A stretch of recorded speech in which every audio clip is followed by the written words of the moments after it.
Abra sua Bíblia no livro do Êxodo, capítulo 14, versículo de número 15. Disse o Senhor a Moisés: por que clamas a mim? Diz aos filhos de Israel que marchem. E tu, levanta o teu bordão, estende a mão sobre o mar e divide-o, para que os filhos de Israel passem pelo meio do mar em seco. Eis que endurecerei o coração dos egípcios, para que vos sigam e entrem nele. Serei glorificado em Faraó, e em todo o seu exército, nos seus carros e nos seus cavalarianos. E os egípcios saberão que eu sou o Senhor, quando for glorificado em Faraó e nos seus carros e nos seus cavalarianos. Então o anjo de Deus, que ia diante do exército de Israel, se retirou e passou para trás deles. Também a coluna de nuvem se retirou de diante deles e se pôs atrás deles. Ia entre o campo dos egípcios e o campo de Israel. A nuvem era escuridade para aqueles, e para este esclarecia a noite, de maneira que em toda a noite este e aqueles não puderam aproximar-se. Então Moisés estendeu a mão sobre o mar, e o Senhor, por um forte vento oriental que soprou toda aquela noite, fez retirar-se o mar, que se tornou terra seca, e as águas foram divididas. Os filhos de Israel entraram pelo meio do mar em seco, e as águas lhe foram qual muro à sua direita e à sua esquerda. Os egípcios que os perseguiam entraram atrás deles, todos os cavalos de Faraó e os seus carros e os seus cavalarianos, até o meio do mar. Na vigília da manhã, o Senhor, na coluna de fogo e de nuvem, viu o acampamento dos egípcios e alvorotou o acampamento dos egípcios. Emperrou-lhes as rodas dos carros e fê-los andar dificultosamente. Então disseram os egípcios: fujamos da presença de Israel, porque o Senhor peleja por eles contra os egípcios. Disse o Senhor a Moisés: estende a mão sobre o mar, para que as águas se voltem sobre os egípcios, sobre os seus carros e sobre os seus cavalarianos. Então Moisés estendeu a mão sobre o mar, e o mar, ao romper da manhã, retomou a sua força. Os egípcios, ao fugirem, foram de encontro a ele, e o Senhor derribou os egípcios no meio do mar. E voltando as águas, cobriram os carros e os cavalarianos de todo o exército de Faraó, que os haviam seguido no mar. Nem ainda um deles ficou, mas os filhos de Israel caminhavam a pé enxuto pelo meio do mar, e as águas lhes eram quais muros à sua direita e à sua esquerda. Assim o Senhor livrou Israel naquele dia da mão dos egípcios, e Israel viu os egípcios mortos na praia do mar. E viu Israel o grande poder que o Senhor exercitara contra os egípcios, e o povo temeu ao Senhor e confiou no Senhor e em Moisés seu servo. Amém? Põe a mão sobre a Bíblia e diga: Pai, fala ao meu coração, me ensina, Senhor, a tua vontade, porque eu creio que o Senhor hoje vai me dar um grande livramento.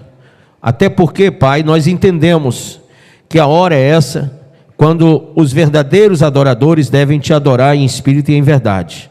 E assim sendo, Deus, que eu venha hoje a buscar a tua face, a tempo de te achar, que eu venha clamar ao Senhor, porque o Senhor está perto de vir.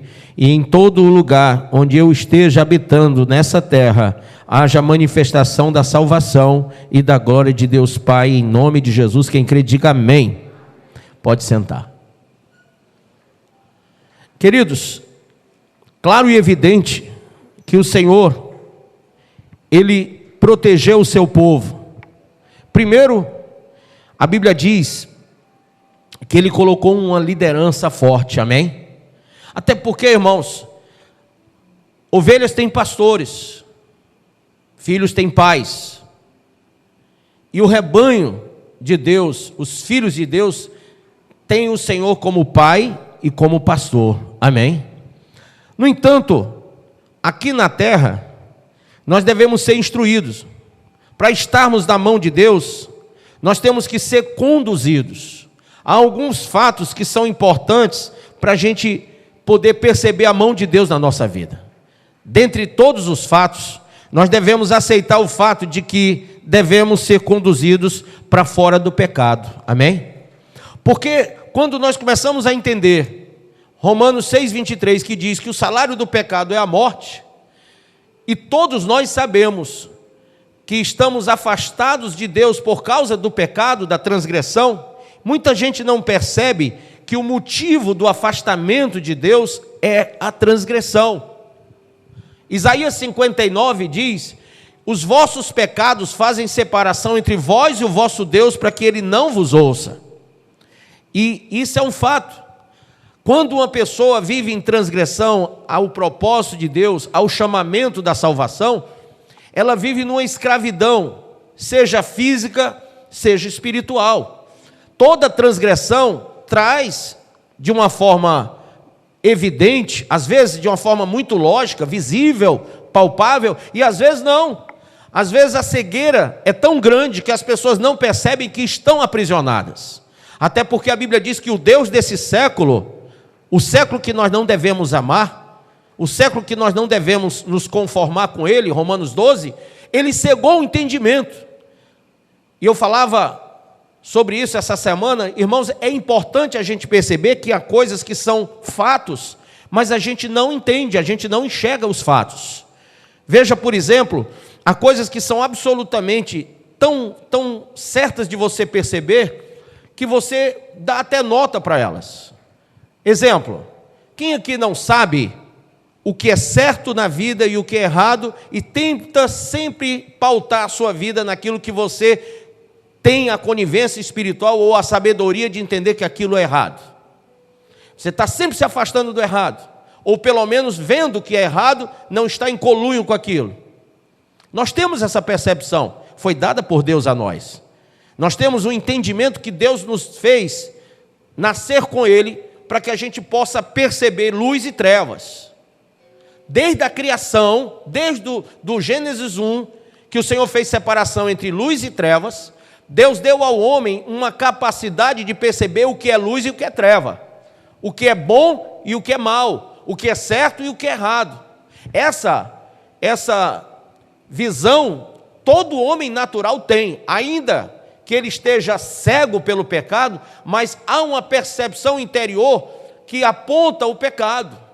Às vezes, a cegueira ela é tão profunda que a pessoa, por mais que veja que aquilo é escravizante, que aquilo é ebriante, a pessoa está ébria pelo pecado, está escravizada, está condicionada àquela prática, mas ela sabe lá no fundo do coração que essa prática afasta ela de Deus.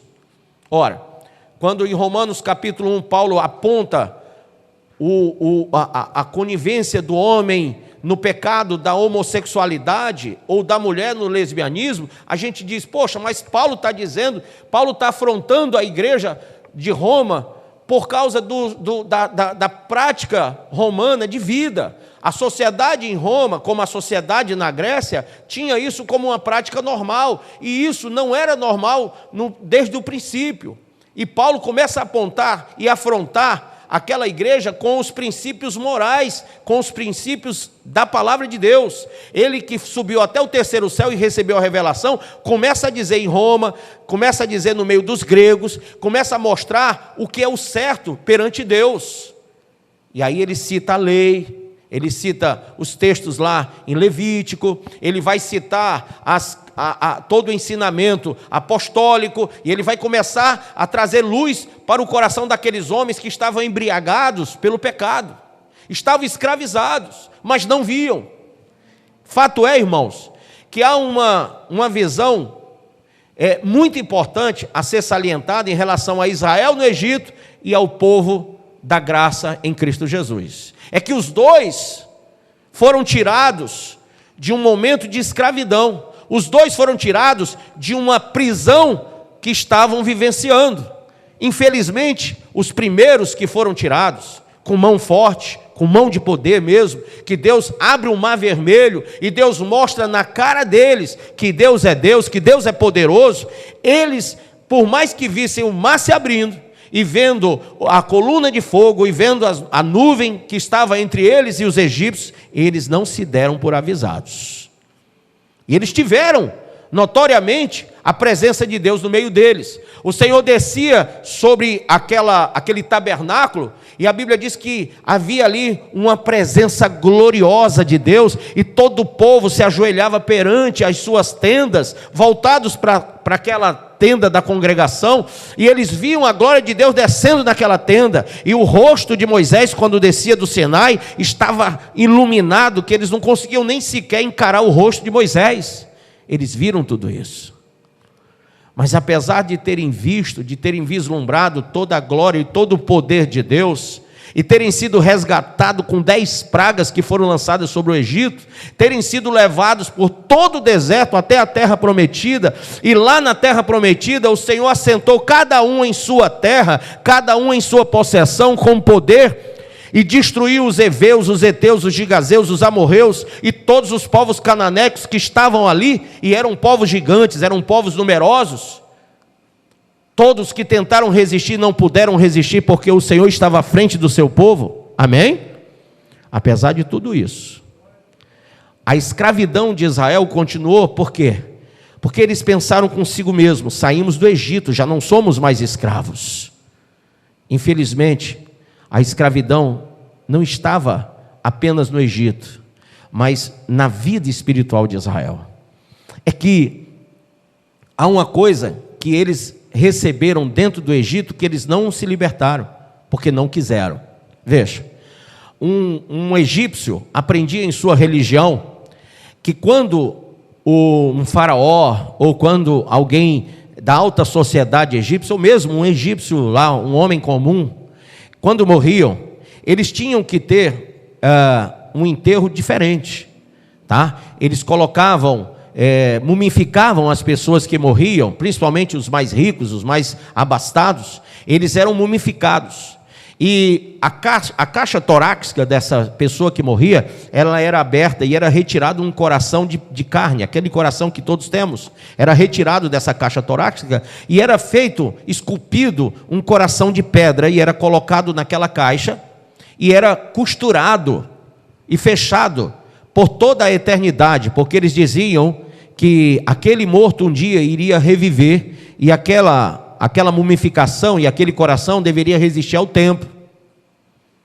Quando Israel foi tirado do Egito, a preocupação de Deus não era apenas tirar Israel do Egito, era tirar o Egito de Israel. Amém? Porque você pode sair do mundo, mas se o mundo não sair da sua vida, você mesmo aqui dentro pode continuar lá fora. Quem está entendendo? Então o Senhor disse: tirarei de vós o coração de pedra e vos darei um coração de carne.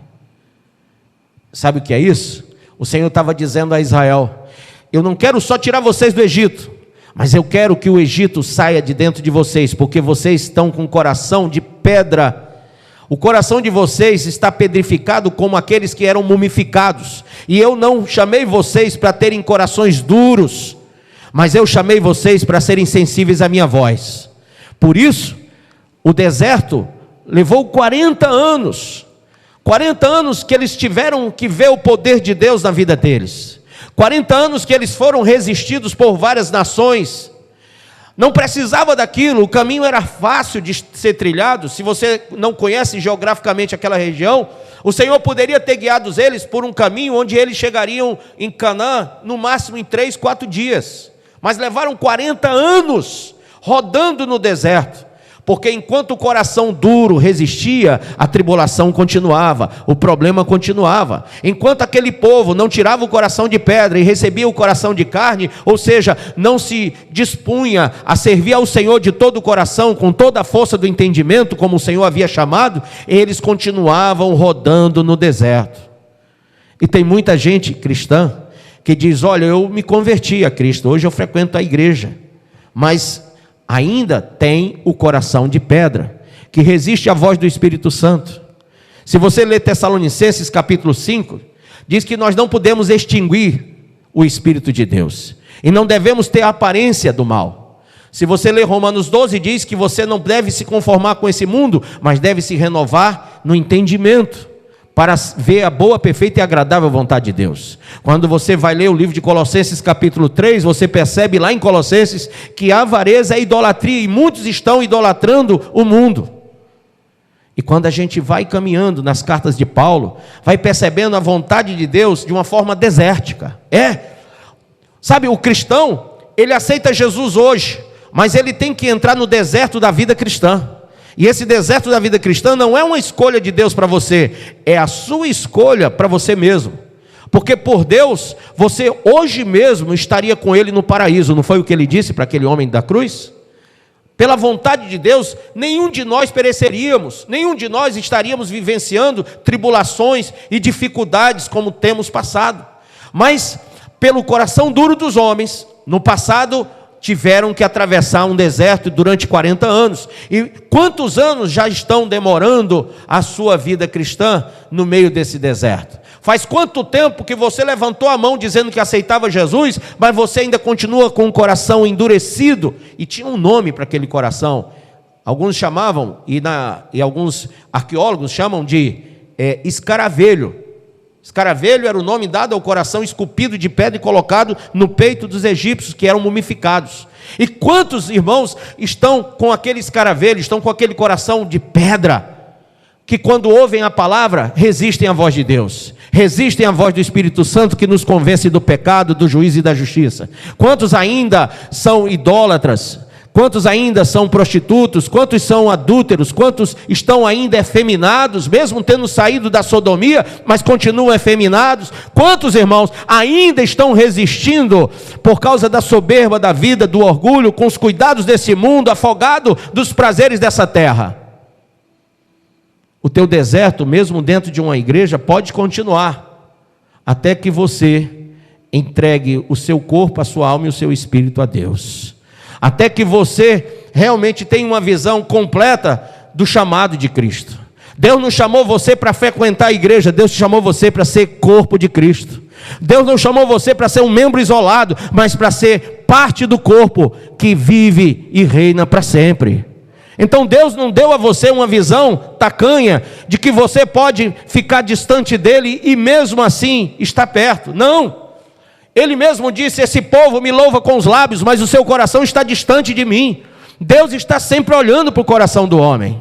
Se não, veja aí Jeremias, por favor, o profeta falando no capítulo de número 17. Veja o que Deus revela pelo profeta Jeremias e abre a nosso entendimento, a percepção de que não podemos e não devemos resistir à voz do Senhor. Não devemos nos deixar sermos enganados pelo nosso coração fútil. Tá? O coração do homem vive desvalores, devaneios, vivem as vicissitudes da vida como se elas tivessem um valor muito grande. E deixamos muitas vezes de vivenciar o melhor de Deus. Veja, capítulo 17, quem achou? Versículo de número 9. Eu vou até ler um pouco antes, para que você perceba o que Deus está falando ao seu povo. Veja, vamos do versículo 1, diz assim, quando fala do pecado. Diga assim: o pecado engana e destrói. Diga, o pecado engana e destrói. Veja como Deus fala sobre isso. O pecado de Judá está escrito com um ponteiro de ferro e com diamante pontiagudo, gravado na tábua do seu coração e nas pontas dos seus altares. Seus filhos se lembram dos seus altares e dos seus poste-ídolos junto às árvores frondosas sobre os altos outeiros. Ó monte do campo, os teus bens e todos os teus tesouros darei por presa, como também os teus altos por causa do pecado, em todos os teus territórios. Assim, por ti mesmo, te privarás da tua herança que te dei, e far-te-ei servir aos teus inimigos da terra que não conheces, porque o fogo que acendeste na minha ira arderá para sempre. Ou seja, eles tinham herança, mas o pecado fê-los sair da herança. Assim diz o Senhor: maldito o homem que confia no homem, faz da carne mortal o seu braço e aparta o seu coração do Senhor. Porque será como um arbusto solitário no deserto, e não verá quando vier o bem. Antes, morará nos lugares secos do deserto, na terra salgada e inabitável. Bendito o homem que confia no Senhor e cuja esperança é o Senhor.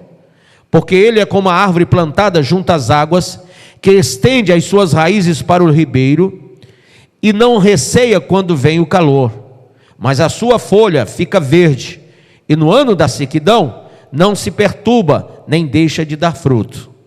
Enganoso é o coração mais do que todas as coisas, e desesperadamente corrupto. Quem o conhecerá? Eu, o Senhor, esquadrinho o coração, eu provo os pensamentos, e isto para dar a cada um segundo o seu proceder e segundo o fruto das suas ações. Amém? Então, não duvide. O teu deserto vai durar o tempo em que o teu coração continuar enganando você. O teu deserto vai durar o tempo em que você se permitir o coração endurecido perante a voz de Deus. Todo o compêndio doutrinário neotestamental não foi deixado para que eu simplesmente leia como um livro. Gente, o muçulmano olha para o Alcorão e ele se devota ao Alcorão desde pequeno. E ai daquele muçulmano que não leu o Alcorão e que não se dedicar ao Alcorão.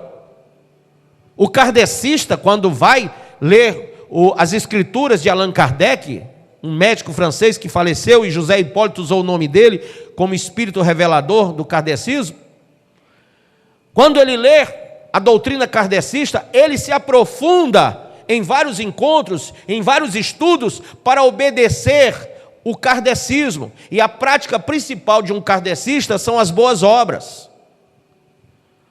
O católico apostólico romano, ele passa pelo catecismo, passa por várias etapas na vida, para aprender a ser o que um católico tem que ser.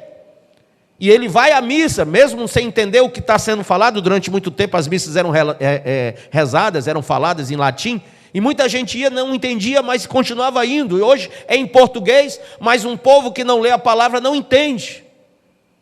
E muitas pessoas vão à missa, e vão lá às 5 da manhã, 6 da manhã, e eles ouvem, ficam todo aquele momento de missa, e depois vão para casa.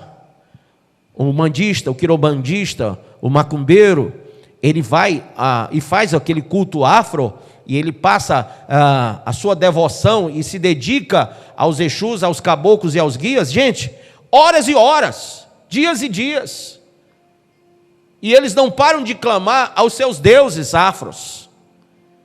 Na Índia, mais de 350 mil deuses são invocados 6 horas da tarde, e o hindu, ele adora as suas entidades, e ele conhece as entidades pelo nome, e ele cumpre todo o ritual.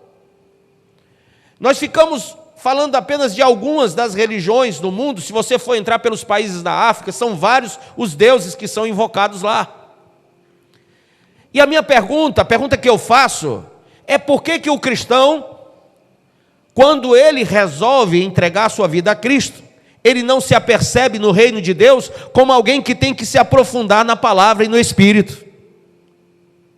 Quando Paulo escreve aos Gálatas: andai no Espírito e não satisfareis as concupiscências da carne, porque a carne milita contra o Espírito e o Espírito contra a carne. Muitos cristãos leem aquilo como um livro qualquer, e não tem o devocional com Deus, e não tem uma visão espiritual de que ali há uma libertação sendo feita, há uma quebra, uma ruptura de paradigmas humanos, religiosos, proselitistas do seu passado, que devem ser confrontados para que você não viva, mas Cristo viva na sua vida todos os dias. E quando você lê que o teu coração é corrupto e enganoso, talvez você não perceba, mas o teu emocional te leva muito para uma vida que não é a vida cristã. Ao contrário, você tem ficado totalmente desassossegado, totalmente angustiado, porque por mais que você ouça a palavra, você não consegue deixar que ela entre no seu coração. O coração está cheio de inverdades que são faladas, que são narradas por você mesmo como verdades, porque elas são o resultado do que você quer e não do que Deus quer para você.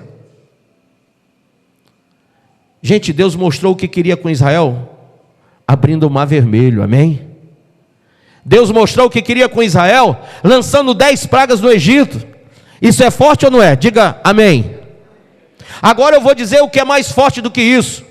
Porque Deus amou o mundo de tal maneira que deu o seu Filho unigênito para que todo aquele que nele crê não pereça, mas tenha vida eterna. O que é mais forte, o mar se abrir, 10 pragas do Egito, ou o Filho de Deus vir ao mundo em carne, nascer nesse mundo e ser crucificado depois de pregar 3 anos o seu ministério e dar a sua vida para que o homem seja salvo? Vou te falar algo mais ainda. Além disso, a obra foi completa, porque ao 3º dia ele ressuscitou. E ele mostrou, ressurreto, de que nem a morte, nem principado, nem potestade, nem poder nenhum desse mundo pode afrontar o Rei dos Reis e Senhor dos Senhores. Mas aonde está a nossa fé? A Bíblia diz no Novo Testamento que nós temos que estar firmados na verdade que é Cristo. Nós devemos estar alicerçados nas verdades do Evangelho da graça de Cristo. Nós devemos repudiar o pecado. A Bíblia diz que devemos abominar o pecado, que nós não somos filhos das trevas, mas filhos da luz, e devemos andar como nele, como ele anda, na luz como ele está. Qual é a sua dedicação diante das religiões do mundo? Você que conhece a verdade, você que teve, não um mar aberto, mas muito mais do que isso. A Bíblia fala no livro de Colossenses também, e fala em outros textos também do Novo Testamento, que o Senhor Jesus, Ele é o caminho que foi aberto entre nós e Deus, porque o véu foi rasgado. Lá em Mateus 27 diz que se rasgou do alto a baixo, Jesus, o Senhor Deus rasgou. E Ele, Jesus, é o novo e vivo caminho que nos leva a Deus. Mas ninguém pode chegar até Deus se não for através de Cristo. Por isso que lá em 14,6 de João ele diz, olha, eu sou o caminho, a verdade e a vida, e ninguém vem ao Pai se não for por mim. Mas quem é que pode ir a Cristo senão aquele irmão que entende o que ele está fazendo agora, que entende o que ele está falando agora, que renuncia o seu coração de pedra e diz, Senhor, eu não preciso apenas ouvir, eu tenho que pôr em prática, e eu não consigo pôr em prática, porque toda vez que eu tento sair do pecado, toda vez que eu tento sair do Egito, toda vez que eu tento passar por esse deserto, sempre tem alguma coisa dizendo para mim, no meu coração endurecido, de que eu não vou conseguir, de que eu não vou conseguir sair desse pecado, desse adultério, dessa prostituição, dessa mentira, de que eu não vou sair do homossexualismo. Sempre tem alguma coisa me dizendo que eu estou fraco, que eu não tenho forças. Sempre o meu coração está rejeitando o que vem do Senhor. Como que eu vou me aproximar de Ti? E a Bíblia diz, creia no Senhor e tu serás salvo. Se você hoje entendeu o poder que há no sangue de Jesus, olha, o sangue de Jesus não tira só o seu pecado, ele tira o pecado do mundo todo. Mas você tem que entender que Deus não se manifestou a Israel sem que antes Israel clamasse verdadeiramente a Deus. E talvez falte em você a completude do entendimento da salvação, porque parece que eu tenho clamado mais por você do que você por você mesmo. Você ainda resiste na prática do pecado. E eu, como bispo da sua vida aqui na terra, porque lá no céu é Ele, não eu, mas aqui eu tenho clamado muito pela sua alma, e tenho falado muito ao seu juízo, para que você de forma racional possa ser renovado. Mas veja, o que tem feito você rodar nesse deserto, ver tanta coisa poderosa de Deus, saber que Jesus Cristo morreu na cruz, saber que Ele realmente veio para salvar você, e você ainda resistir à voz dEle nesse deserto, nessa prática duvidosa, né? Nessa prática dúbia de estar entre dois senhores, o Senhor e o mundo. Sabe o que é, irmão? É que você ainda não tomou uma decisão coerente, concisa, uma decisão que você não pode tomar no âmbito humano, não pode. Não é no âmbito humano que você vai tomar essa decisão. Isaías 55 diz que o que Deus está propondo para cada um de nós está no âmbito espiritual, está numa dimensão espiritual que você tem que ir até lá para entender.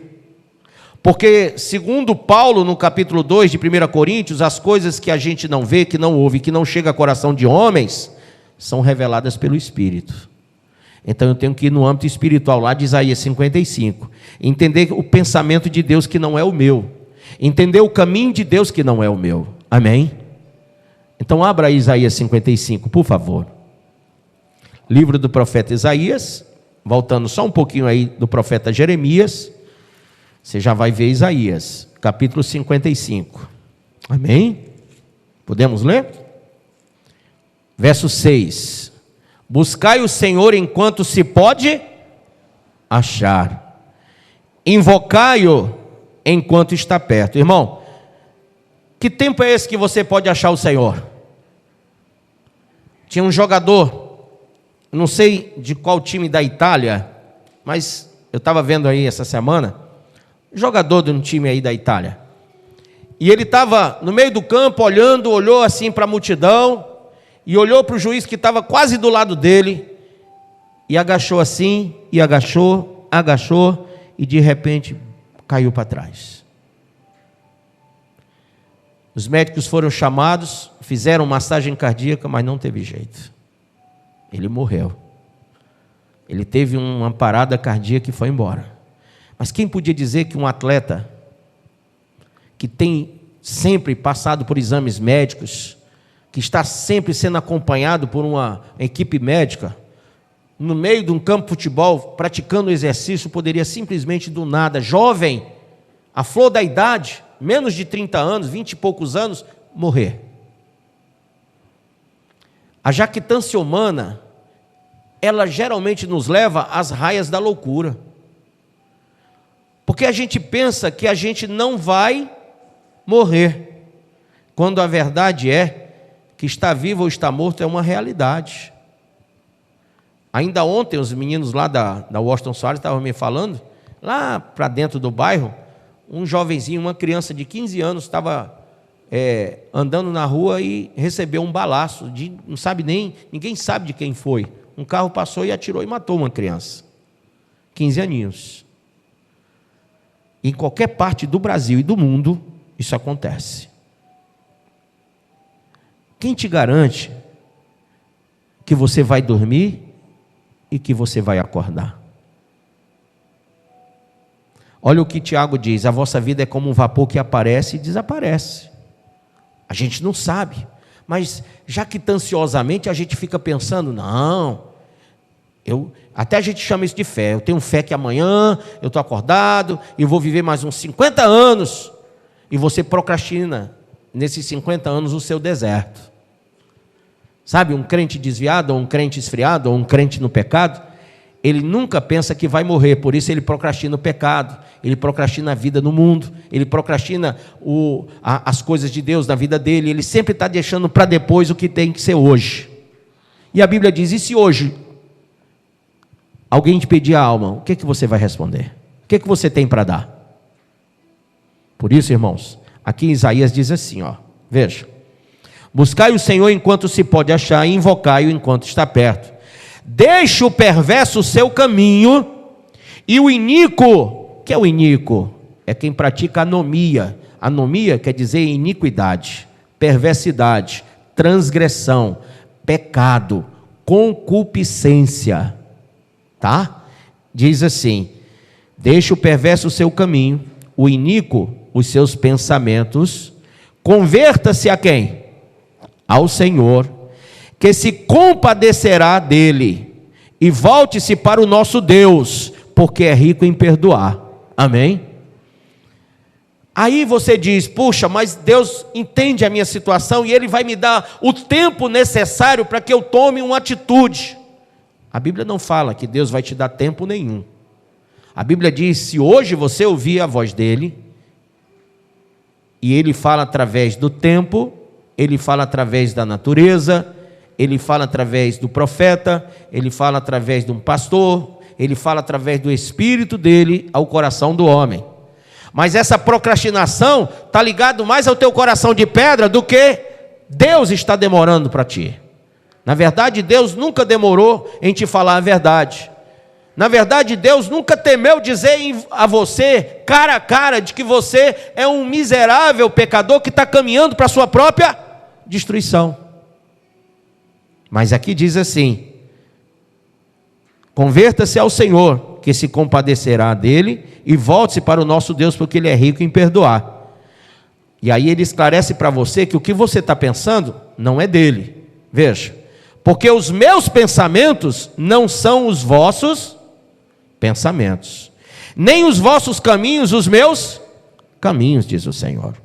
Porque assim como os céus são mais altos do que a terra, assim são os meus caminhos mais altos do que os vossos caminhos, e os meus pensamentos mais altos do que os vossos pensamentos. Então, se você está pensando que vai dar tempo, você tem que sair desse pensamento. E você tem que ir para o pensamento de quem? De Deus, que é mais alto que o seu. Sabe o que é temor? É encarar que Deus sabe o amanhã e você não. Deus é presciente, irmão. Deus sabe que amanhã você pode não estar aqui mais nesse plano. E Deus chama hoje. Nós tivemos um caso aí, recentemente, de um rapaz que, no dia do congresso de casais, faleceu. Também foi na mesma circunstância, só que foi em outro lugar. E esse rapaz também foi alvejado por bala. E mandaram para mim áudios de alguém que pregou para ele lá dentro da UPA. E falou de Jesus para ele. E ele era desviado, gente, do evangelho. Sabe o que ele disse para o irmão que foi lá? Ele ainda chegou vivo. Levou um balaço no peito. E eu, incrível que pareça, menos de um mês antes dele morrer, eu tinha ido lá no trabalho dele, porque ele trabalhava num posto de gasolina, e eu fui abastecer o carro. Na verdade, eu usei isso como desculpa, porque eu até estava com o tanque quase cheio, mas quando eu vi, eu digo, eu vou abastecer o carro. Sabe aquele momento de graça que o Espírito Santo vem, né? Ele diz, abastece, não importa, não está importando isso, está importando é aquela alma lá. Aí a gente para, e a gente vai falar com aquela pessoa, e diz, tudo bom? E começa a falar de Cristo novamente, e fala de Jesus, e fala, e chama, e conscientiza, e eu fiz tudo isso naquele momento ali. E eu disse, meu irmão, você precisa de Jesus agora. Ele disse, bispo, eu amo a Cristo Salva. Se eu voltar para o Evangelho, tem que ser lá, porque eu amo essa igreja. Mas não vai ser agora. O senhor vai ter uma surpresa. Qualquer dia desse, o senhor vai saber que eu voltei para a igreja.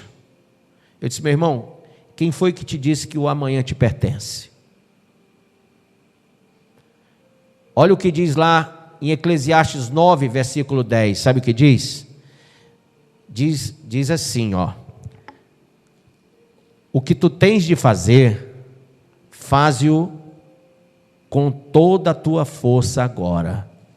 Porque para a sepultura onde tu irás, não tem glória, não tem sabedoria, não tem inteligência. Então, lá em Eclesiastes 9, 10, fala que nós temos que estar realizando as obras de Deus agora. Amém? É hoje. Então eu falei para aquele rapaz, você tem que voltar para o Senhor agora. Ele disse, não, hoje não, depois. Passaram-se alguns dias, semanas, eu estava aqui pregando, quando chegou a notícia de que ele havia levado uma bala no peito. E ele não tinha nenhum envolvimento com nada de ruim, gente. Era um rapazinho bom. Já tinha 32 anos, estava junto com uma moça lá, e tinha tido gêmeas, pequenininhas, de 3, 4 anos já, as crianças. E ele era um menino muito querido, por todos nós. Ele foi obreiro aqui da igreja, não dessa, lá da Palpina. Estava desviado. Rejeitou o Senhor. E o Senhor mandou o pastor Rafael Gomes várias vezes na casa dele. O Senhor mandou o evangelista Edivan na casa dele. O Senhor mandou vários obreiros na casa dele. O Senhor me enviou no trabalho dele. E por último, o Senhor mandou alguém que ele nem conhecia, que trabalhava lá no UPA, e que o Senhor tocou no coração daquele jovem. Vai até ele e fala o que eu estou te mandando. E o rapaz entrou numa sala que não podia entrar. E chegou até ele e disse, olha, o Senhor mandou eu vir aqui dizer, arrepende-te. Sabe o que foi que ele respondeu? Ele disse para aquele rapaz, hoje não. Com a bala no peito. Poucas horas depois ele foi a óbito. Hoje não. Só que em Hebreus 9, 27 diz que após a morte seguirá o quê? O juízo. Você sabe que você pode ir a juízo a qualquer momento? A qualquer momento você pode ir a juízo, porque quando você morre e você não sabe quando vai morrer, o que vem depois é o juízo. E aí? Aqui no texto diz que você não pode alimentar mais os seus pensamentos, porque os seus pensamentos não são os de Deus. E nem você pode ficar firmado nos seus caminhos, porque eles não são os caminhos de Deus. Os caminhos de Deus são mais altos que os seus, e os pensamentos de Deus são mais altos que os seus. Então, só existe uma maneira: que você tenha uma vida que te eleve à condição de entendimento espiritual. Que você hoje receba o chamado de Cristo e da graça que há em Cristo Jesus, de verdade. Não só de boca, não só de mão, mas de coração. E que você diga: Senhor, agora leva o meu coração cativo ao trono da Tua graça. Leva esse coração velho de pedra, leva esse escaravelho, leva bem embora de mim esse coração duro, e me dá um coração de carne, sensível à Tua voz, sensível à Tua palavra, sensível ao Teu Espírito, porque hoje eu ouvi a Tua voz, e eu quero a salvação, eu preciso da salvação, e eu quero abrir mão de todo o pecado, de toda a iniquidade que eu tenho praticado, para servir ao Senhor fielmente. Se você hoje entendeu isso, essa zona, esse deserto que você está vivendo pode acabar hoje, e você pode hoje ainda entrar no paraíso de Deus. Quem sabe? Ninguém sabe se vai ser hoje, se vai ser amanhã, e muito menos se o arrebatamento vai ser agora, né? Nós só sabemos que ele vem como um ladrão, quando menos se espera. Os sinais no passado mostraram que Jesus ia nascer em Belém, e quem estava esperando foi ter com ele lá em Belém, lembram? Os magos vieram do Oriente e foram até lá. Irmãos, quem conhece o Senhor, quem conhece a palavra de Deus, sabe que Ele está vindo, amém?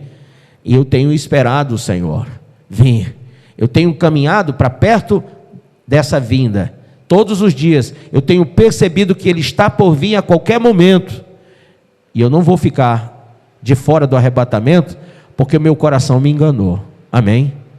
Ponha-se de pé agora, põe a mão no seu coração, se ele é de pedra, se ele é de carne, põe a mãozinha no seu coração, fecha os teus olhos agora, e diga a você mesmo: chega de me enganar, coração, você já me enganou muito tempo, você já me fez caminhar em muitos desertos, você tem contrariado o mandamento de Deus na minha vida, apesar de que Deus tem feito tudo, porque Ele não abriu só o mar vermelho, mas Ele me enviou Jesus Cristo, e agora que Jesus veio, habitou entre nós, eu não tenho nenhuma desculpa para dizer não para Ele. Então aqui, irmão, e agora, irmã, toma a decisão correta. Não é uma necessidade de Deus, é uma necessidade sua. Você é o mais miserável das criaturas se você não reconhecer que Jesus é o Senhor. O rei Pelé morreu, mas ele não teve o que você está tendo agora. Sabe, o rei Pelé, ele foi muito rico e muito famoso, e um dia ele declarou assim: o Pelé nunca vai morrer, só o Edson que vai morrer, o Pelé vai continuar vivo. Sabe, é muito orgulho de um homem dizer isso, não é não? Achar que vai continuar vivo, porque nem Elvis, nem Pelé, nem Michael Jackson, nem qualquer um dos famosos e ricos que foram grandes, veja aí, qual foi o grande que está hoje podendo falar, ou está aqui no nosso meio para levantar a mão e entregar sua vida a Cristo? Gente, você tem a coisa mais rica que alguém pode ter, você tem a vida, o ar, você ainda está respirando, e você pode tomar a sua decisão, amém? Que coisa linda, um primeiro já veio, ainda nem terminei, e o primeiro já veio. Eu digo para você uma coisa: Jesus tem um plano para que você veja. Realmente o mundo está se acabando. Realmente a natureza está indo embora. Tem aí alguém dizendo que até 2026 muitos animais serão extintos. Há outros que dizem, olha, vai começar uma guerra mundial até 2025. Há outros que dizem, vão vir muitas pestes e vai matar muita gente. Então, o que eu posso esperar de um mundo desse? O que você espera desse mundo? Gente, nós só temos um caminho a trilhar, que é Jesus. E que bom que você está vendo o funil, né? Que bom que você saiu daquele caminho largo e está vendo um caminho estreito aqui. Que bom que essa igreja te conduziu a um caminho estreito e não ao largo. Que bom que nós não estamos aqui relativizando a fé de ninguém, nem subjetivando, nem dizendo a você que você pode fazer o que você fizer, porque você não fez nada para ser salvo e nada que você faça vai tirar de você a salvação. Esse calvinismo não é nosso, nós não acreditamos nele, não temos hipergraça para você, porque o homem não pode continuar na prática do pecado pensando que a graça de Deus vai superabundar em sua vida. Isso é jactância humana, isso é soberba e é rejeição e rebelião contra Deus. Se você ouviu a voz do Senhor, salve a sua alma agora, arrependa-se dos seus pecados, e Deus é fiel e justo para perdoar os seus pecados, amém? Vem aqui na frente, você que quer entregar sua vida a Cristo. Vem aqui na frente enquanto você pode vir. Vem enquanto você pode achar. Invoque enquanto Ele está perto. Amém? Vem em nome de Jesus. Você que está afastado, venha se reconciliar com Cristo. Venha. Jesus quer salvar sua alma. A Bíblia diz que não há nenhum justo. Todos pecaram e destituídos foram da glória de Deus. Sabe, o deserto que está acontecendo na sua vida é o reflexo da sua obstinação contra o sacrifício da cruz. Mas se hoje você tomar a verdadeira decisão que tem que tomar, Ele vai tomar você pela mão e vai salvar sua alma. Aqui em Isaías 57 diz: perece o justo e não há quem se impressione com isso, e os homens piedosos são arrebatados sem que alguém considere nesse fato. Pois o justo é levado antes que o mal venha. O mal está vindo aí no mundo, né? Mas o justo é levado antes que o mal venha. E entra na paz e descansam no seu leito os que andam em retidão. Mas ele diz aqui para você, olha: mas chegai-vos para aqui, vós os filhos da agoureira, descendência da adúltera e da prostituta, de quem chasqueais, contra quem escancarais a boca e deitais para fora a língua. Porventura não sois filhos da transgressão, descendência da falsidade, que vos abrasais na concupiscência junto aos terebindos, debaixo de toda árvore frondosa, e sacrificais os filhos dos vales e nas fendas dos penhascos? Ele chama, irmão, para que você suba ao alto e sublime monte, e que você ponha os seus pés nesse lugar mais alto. E ele declara aqui no texto, em Isaías de número 53, quem creu em nossa pregação e a quem foi revelado o braço do Senhor, porque foi subindo como um renovo perante ele e como raiz de uma terra seca. Não tinha aparência nem formosura, olhávamo-lo, mas nenhuma beleza havia que nos agradasse. Isaías está falando da revelação de Cristo a nós, pecadores, gentios, homens miseráveis que somos, né? Mas Jesus se revelou a nós. O Verbo se fez carne e habitou entre os homens, para mostrar o projeto de salvação. Então hoje, ore entregando a sua vida a Ele. Amém?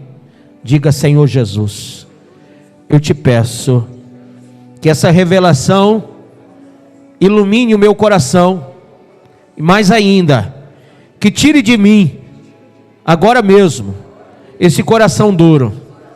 Pai, se no passado os egípcios abriam o peito, a caixa torácica, para tirar dali o coração humano, o coração de carne, e colocar ali o escaravelho, o coração de pedra, Senhor Deus, pela obra do Espírito Santo, que convence o homem do pecado, do juízo e da justiça, abre agora, meu Pai, o meu peito, com essa palavra, que é espada de dois gumes, e agora com a tua espada, com a tua palavra, que meu peito seja aberto, e que agora o meu coração de pedra seja arrancado da minha caixa torácica, e que o Senhor coloque agora um coração sensível à tua voz, um coração de carne, que vai agora bater conforme o ritmo da graça, do Evangelho de Cristo Jesus,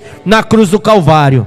Por isso eu te peço, toma agora este coração velho, essa vida velha, este homem velho, essa velha criatura, e leva, Senhor, bem longe, e coloca em mim um novo coração, uma nova mente, a mente de Cristo. Me dá, Senhor, uma vida nova. A perspectiva do céu vai iluminar os meus dias. Os mais difíceis vão ser iluminados pela perspectiva, pela certeza que eu irei morar com o Senhor para todo sempre. E ainda, meu Deus, que a vida seja sarças e espinhos, mas eu vou caminhar e me alegrar na presença do Senhor, por meio de Jesus Cristo. Agora, Pai, apaga o meu nome no livro da morte, escreve agora, Senhor, no livro da vida, porque está escrito que todo aquele cujo nome estiver escrito no livro da vida será salvo e não será confundido. E é por isso que agora mesmo a maior riqueza que eu possa ter ou conquistar nessa vida está em que o meu nome seja escrito por ti, escrito com vermelho carmesim do sangue derramado, vertido na cruz do Calvário. Meu Deus, perdoa-me, porque fui transgressor até agora, porque agi totalmente contrário à tua vontade. Me perdoe, Senhor, pela minha soberba, pelo meu orgulho. Me perdoe, meu Deus, porque eu imaginava que não ia morrer tão cedo e que o arrebatamento ainda não viria agora.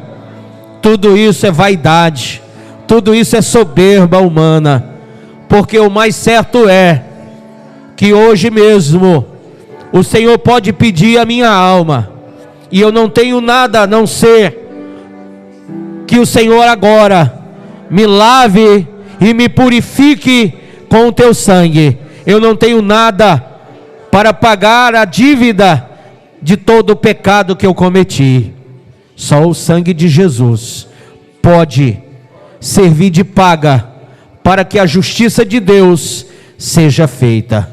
Assim, meu Deus, nós não somos justificados por uma obra humana, mas por uma obra divina, na cruz do Calvário. Agora você disse isso para o Senhor. Ouça a voz de Deus falando com o teu coração, que agora você está abrindo para Ele. Sabe, irmão, Ele disse: estou à porta e bato, e se você abrir o coração, eu entrarei, e eu cearei com você e você comigo. Então o diabo mentiu e enganou você até agora, e falou para você que você iria se safar no pecado, mas é mentira. Ele é o pai da mentira. Muitos estão hoje no Hades, estão lá no Tártaro, porque foram enganados pelo diabo. Mas eles se deixaram enganar, e o coração enganoso, corrupto, foi alimentado pelos desejos carnais. Porque a todos os que lá estão foi ministrada a palavra da verdade. Por isso que Jesus veio ao mundo. E é por isso que a Bíblia diz que toda a natureza proclama a glória de Deus. E por isso ninguém pode dizer que não é culpado, que é inocente. Então que tal você deixar essa vidinha, né? Mais ou menos cristã, e agora se devotar a uma vida totalmente cristã. Quanto mais você vê que o tempo se aproxima e que a hora é chegada, cultue ao Senhor como um verdadeiro adorador. Deixe o ímpio o seu caminho e o perverso a sua maldade, e sirva ao Senhor. Fale com Deus agora. Enquanto a gente adora a Deus, você vai falar ao Senhor, você e Ele vai ouvir a tua voz. Rasga o teu coração e não as tuas vestes. Rasga o teu coração perante Deus essa noite. Feche os teus olhinhos, pense. Quantas pessoas você conhece da sua própria casa que precisam estar aqui agora e ouvir a palavra de Deus? E você pode ser um luzeiro, você pode ser um candeeiro, você pode ser uma lâmpada forte na vida dessas pessoas. Sabe, se você se dedicar mesmo à fé e à palavra e ao Espírito, você pode ser um farol. Você pode ser como um farol que ilumina esse mundo. Mas você precisa tomar atitude de se dedicar ao Senhor com toda a força da sua alma, de não deixar mais o seu coração te levar para longe, para distante de Deus. Amém?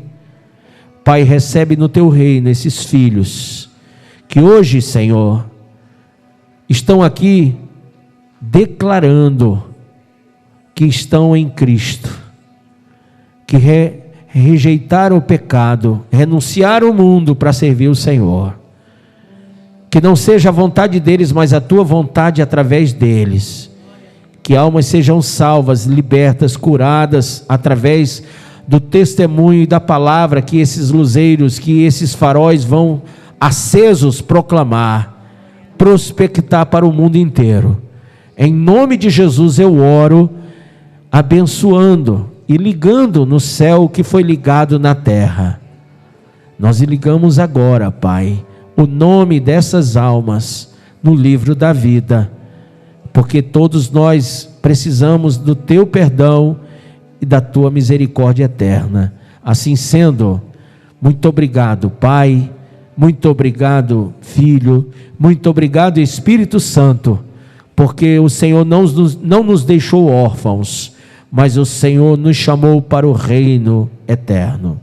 Assim, te somos imensamente gratos, e a nossa gratidão é servir ao Senhor até o último dia da nossa vida, sem titubear, sem desviar, sem afastar, mas vivendo de fé em fé, pois o justo viverá pela fé.